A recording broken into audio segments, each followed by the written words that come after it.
Baik, terima kasih untuk waktu dan kesempatannya dalam studi fenomenologi yang sudah diberikan oleh dosen untuk memenuhi tugas metodologi penelitian.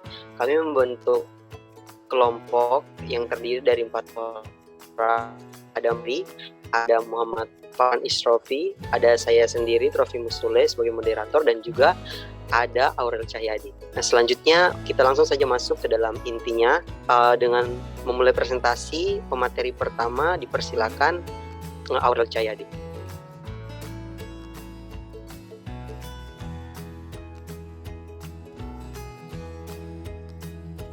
Oke, baik, materi yang disampaikan terlebih dulu ada yang akan disampaikan. Ada yang pertama pengertian studi fenomenologi, ada konsep dasarnya, ada tahap fenomenologinya. Terus yang keempat ada prosedur dan fokus penelitian, yang kelima ada pengumpulan data, dan yang terakhir ada analisis data dan contoh studi fenomenologi. Untuk pengertian dan studinya langsung saja Aurel. Ya, demikian materi pertama, ada definisi studi fenomenologi. Fenomenologi berasal dari bahasa Yunani, phenestai, berarti menunjukkan dirinya sendiri atau menampilkan. Fenomenologi juga berasal dari bahasa Yunani, phainomenon, yang secara harfiah berarti gejala atau apa yang telah menampakkan diri, sehingga nyata bagi pengamat. Menurut para ahli, yaitu yang pertama menurut Bagus, fenomenologi merupakan sebuah pendekatan filsafat yang berpusat pada analisis terhadap gejala yang membanjiri kesadaran manusia. Dan menurut Littlejohn, fenomenologi adalah studi tentang pengetahuan yang berasal dari kesadaran atau cara memahami suatu objek atau peristiwa dengan mengalaminya secara sadar. Dari beberapa definisi tersebut, maka dapat disimpulkan bahwa fenomenologi adalah studi tentang esensi-esensi, misalnya esensi persepsi, esensi kesadaran, dan sebagainya. Fenomenologi merupakan filsafat yang menempatkan kembali esensi-esensi dalam eksistensi, bahwa manusia dan dunia tak dapat dimengerti kecuali dengan bertitik tolak pada aktivitasnya. Fenomenologi adalah suatu filsafat transendental yang menangguhkan sikap natural dengan maksud memahaminya secara baik. Dan demikian adalah konsep dasar fenomenologi. Pertama ada fenomena. Fenomena merupakan suatu tampilan objek, peristiwa dalam suatu persepsi. Kedua ada kesadaran. Kesadaran tak lain adalah keterbukaan dan kelangsungan hubungan dengan yang lain, di mana dirinya dengan yang lainnya tidak memiliki pemisahan yang tegas. Yang ketiga ada intensionalitas. Menurut Husserl, kesadaran bersifat intensionalitas, dan intensionalitas merupakan struktur hakiki kesadaran manusia. Yang keempat ada konstitusi. Konstitusi adalah hal yang dilihat dari sudut subjek, memaknakan dunia dan alam semesta yang dialami. Kelima ada epoche, yaitu pemahaman, penilaian, dan pengetahuan sehari-hari dikesampingkan dan memunculkan sesuatu yang baru. Yang keenam ada reduksi. Reduksi didefinisikan sebagai gerak kembali kepada suatu kesadaran transendental. Dan ketujuh ada intersubjektivitas, yaitu berkolaborasi dengan pengalaman orang lain, karena pada dasarnya pengalaman individu sejalan dengan pengalaman orang lain. Oke, selanjutnya untuk tahapan studi fenomenologi bisa dilanjutkan oleh pemateri kedua, Adam Bahar. Dipersilakan. Oke, untuk materi yang ketiga yaitu tahapan studi fenomenologi. Dalam memahami fenomena, fenomenologi memiliki metode atau langkah. Yang pertama, peneliti memastikan bahwa apakah rumusan masalah yang dibuat relevan untuk diteliti menggunakan pendekatan fenomenologi. Rumusan masalah yang sesuai dengan pendekatan fenomenologi adalah berusaha memahami pengalaman pribadi yang dirasakan sekelompok individu terhadap fenomena yang dialaminya. Kemudian yang kedua, dalam menyusun masalah penelitian, peneliti menangkap fenomena untuk dipertanyakan maknanya bagi sekelompok individu yang mengalaminya. Contoh, apakah kehilangan orang yang disayang, kemudian apakah makna menjadi seorang yang profesional. Jadi makna-makna tersebut dapat dipertanyakan dari sekelompok individu oleh peneliti. Kemudian yang ketiga, peneliti sebagai manusia harus sejauh mungkin meninggalkan pengalaman pribadinya terkait dengan fokus penelitiannya. Keempat, dalam fenomenologis berupa narasi, data fenomenologis berupa narasi deskriptif yang dikumpulkan dari cerita individu yang mengalami suatu fenomena yang diteliti. Dalam studi fenomenologi biasanya data diperoleh dari wawancara yang mendalam dengan sekelompok individu mengenai pengalaman mereka. Kemudian yang kelima, proses analisis data pada prinsipnya mirip dengan analisis kualitatif lainnya, yaitu data ditranskrip lalu dengan merujuk pada rumusan masalah. Kemudian yang keenam, masing-masing tema yang muncul dalam proses analisis mengandung narasi verbatim secara garis besar berisikan tentang apa yang dialami oleh partisipan dan bagaimana mereka mengalaminya. Next. Kemudian prosedur dan fokus penelitian fenomenologi. Ada dua hal yang utama yang menjadi fokus dalam penelitian fenomenologi, yaitu yang pertama textual description. Apa yang dialami oleh subjek penelitian tentang sebuah fenomena. Apa yang dialami adalah aspek objektif, data yang bersifat faktual, hal yang terjadi secara empiris. Kemudian yang kedua, structural description, bagaimana subjek mengalami dan memaknai pengalamannya.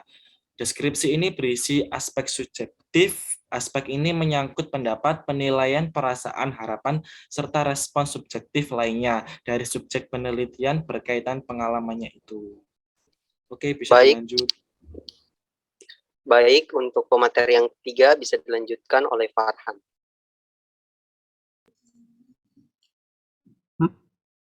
Pengumpulan data studi fenomenologi. Teknik pengumpulan data utama dalam studi fenomenologi adalah wawancara mendalam dengan subjek penelitian. Untuk memperoleh hasil wawancara yang utuh, maka wawancara itu harus direkam. Kelengkapan data dapat diperdalam dengan menggunakan teknik lain, seperti observasi partisipan, penelusuran dokumen, dan lain-lain. Next. Analisis data dan contoh studi fenomenologi. Terdapat prosedur penting dalam melaksanakan studi fenomenologis sebagai hasil adaptasi dari pemikiran Stevie, Colisi, dan King Creswell pada tahun 1998, Mostakas 1994 sebagai berikut. 1. Menetapkan lingkup fenomena yang akan diteliti. Menetapkan lingkup fenomena yang akan diteliti, peneliti berusaha memahami perspektif filosofis di balik pendekatan yang digunakan, terutama konsep mengenai kajian bagaimana orang mengalami sebuah fenomena. Peneliti menetapkan fenomena yang hendak dikaji melalui para informan. 2. Menyusun daftar pertanyaan.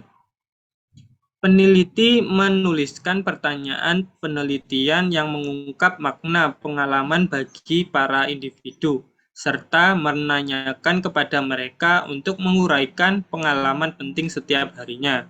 3. Pengumpulan data. Peneliti mengumpulkan data dari individu yang mengalami fenomena yang diteliti. Data diperoleh melalui wawancara yang cukup lama dan mendalam dengan sekitar 5-25 orang. Jumlah ini bukan ukuran baku. Bisa saja subjek penelitiannya hanya 1 orang. Teknik pengumpulan data lain yang dapat digunakan, observasi langsung dan partisipan, penelusuran dokumen. 4. Analisis data. Peneliti melakukan analisis data fenomenologis. Dalam analisis data ini terdapat tahap awal. Peneliti mendeskripsikan sepenuhnya fenomena yang dialami subjek penelitian. Seluruh rekaman hasil wawancara mendalam dengan subjek penelitian ditranskripsikan ke dalam bahasa tulisan. B. Tahap horizontalization. Dari hasil transkripsi, peneliti menginventarisasi pernyataan-pernyataan penting yang relevan dengan topik. Pada tahap ini, peneliti yang harus bersabar untuk menunda penelitian atau bracketing atau epoch. Artinya, unsur subjektivitasnya jangan mencampuri upaya merinci poin-poin penting sebagai data penelitian yang diperoleh dari wawancara tadi. C. Tahap cluster of meaning. Selanjutnya, peneliti mengklasifikasikan pernyataan-pernyataan tadi ke dalam tema-tema atau unit-unit makna, serta menyisihkan pernyataan yang tumpang tindih atau berulang-ulang. Pada tahap ini dilakukan A. Textual description.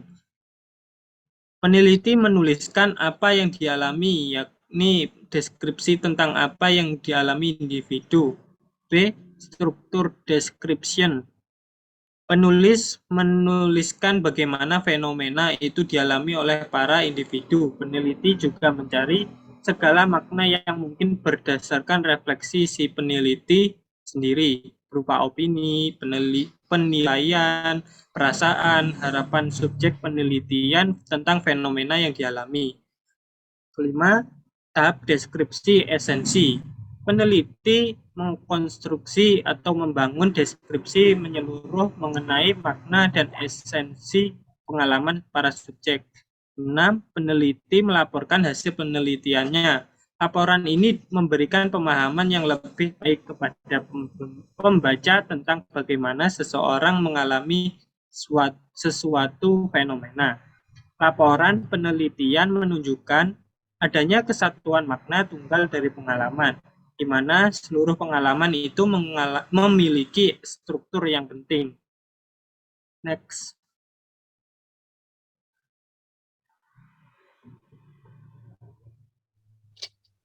Oke, baik. Terima kasih untuk presentasinya.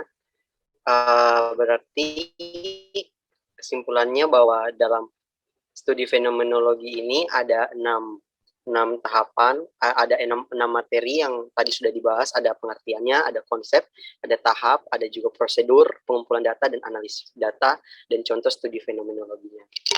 Baik, terima kasih untuk waktu dan kesempatannya. Salam penutup.